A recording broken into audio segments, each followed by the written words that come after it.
પંચાયત સમાચાર 24 માં આપનું સ્વાગત છે। લીમખેડામાં આંગણવાડી કાર્યકરો પર વધતા ડિજિટલ કામનો ભાર, એફઆરસી અને બીએલઓ કામગીરી તાત્કાલિક બંધ કરવાની માંગ।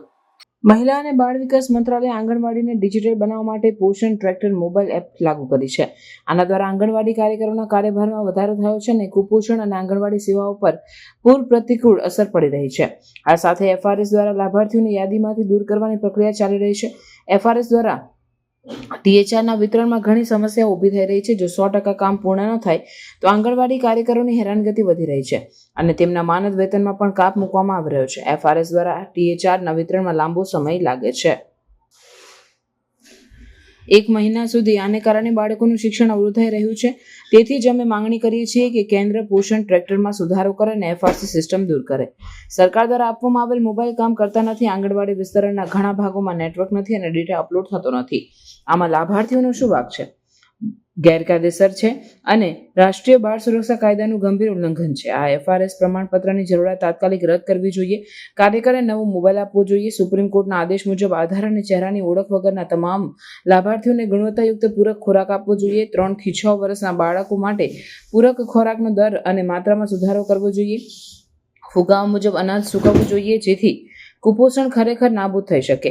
આંગણવાડી કાર્યકરોને સુપરવાઇઝર તરીકે બઢતી આપવા માટે 45 વર્ષની વય મર્યાદા દૂર કરવી જોઈએ જેથી તમામ આંગણવાડી કાર્યકરોને બઢતીનો લાભ મળી શકે। જો કોઈ પણ વિભાગમાં બઢતી માટે કોઈ વય મર્યાદા નથી તો પછી આંગણવાડીમાં શા માટે 2018 પછી કેન્દ્ર સરકારે આંગણવાડી કાર્યકરો અને સહાયકોના પગારમાં 1 રૂપિયાની પણ વધારો કર્યો નથી અને કામનો ભાર દિવસે ને દિવસે વધી રહ્યો છે। તેથી કેન્દ્ર સરકારે પગારમાં વધારો કરવો જોઈએ। ગુજરાત હાઈકોર્ટ 2/8/2023 રોજ આંગણવાડી કાર્યકરો અને સહાયકોને નિયમિત કરવા અને તેમને વર્ગ 3-4ના કર્મચારીઓ તરીકે જાહેર કરવા અને તેમને લઘુત્તમ પગાર આપવાનો આદેશ આપ્યો છે। તેનો અમલ થવો જોઈએ। હમણાં જ ગુજરાતમાં આંગણવાડીની અસંખ્ય મહિલાઓને બીએલડીનું કામ કરવાનો આદેશ આપવામાં આવી રહ્યો છે। દરેક પ્રોજેક્ટમાં 40% કામદારોનો આદેશ આપવામાં આવી રહ્યો છે। આ તાત્કાલિક બંધ થવું જોઈએ, નહીં તો મહિલા અને બાળ વિકાસની સેવાઓ બંધ થઈ શકે છે અને તેની અસર મોટાભાગે કુપોષણ પર પડી શકે છે।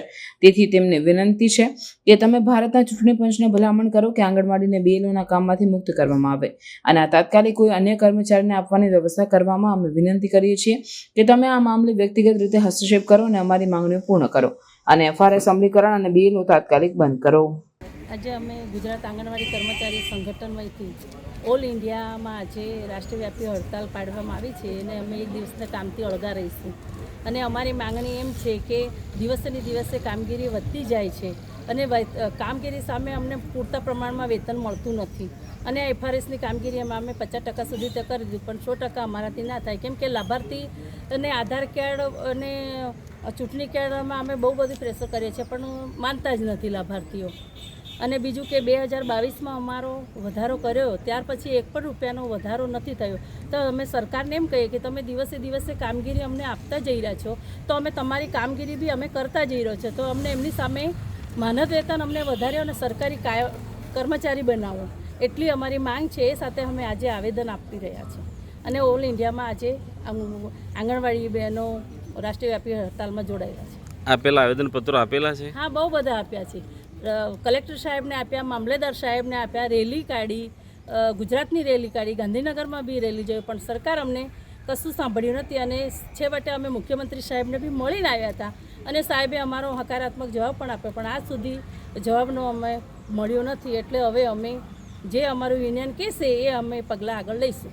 તમને વિશ્વાસ છે કે તમારી માંગણીઓ સંતોષાશે? હવે વિશ્વાસ તો અમે રાખીએ છીએ અમે સરકાર પર કે અમે આટલી બધી સરકારની કામગીરી કરીએ છીએ તો સરકાર પર અમે બી વિશ્વાસ રાખીને બેઠા છે કે અમને માનદ વેતન અમારે લઘુત્તમ વેતન અમે વધારી આપો અમને અને માનદ વેતનમાંથી કાઢી નાખો કેમ કે અમે સરકારી કર્મચારી જેટલું તો કામ પાયાનું કામ તો અમે કરી રહ્યા છીએ।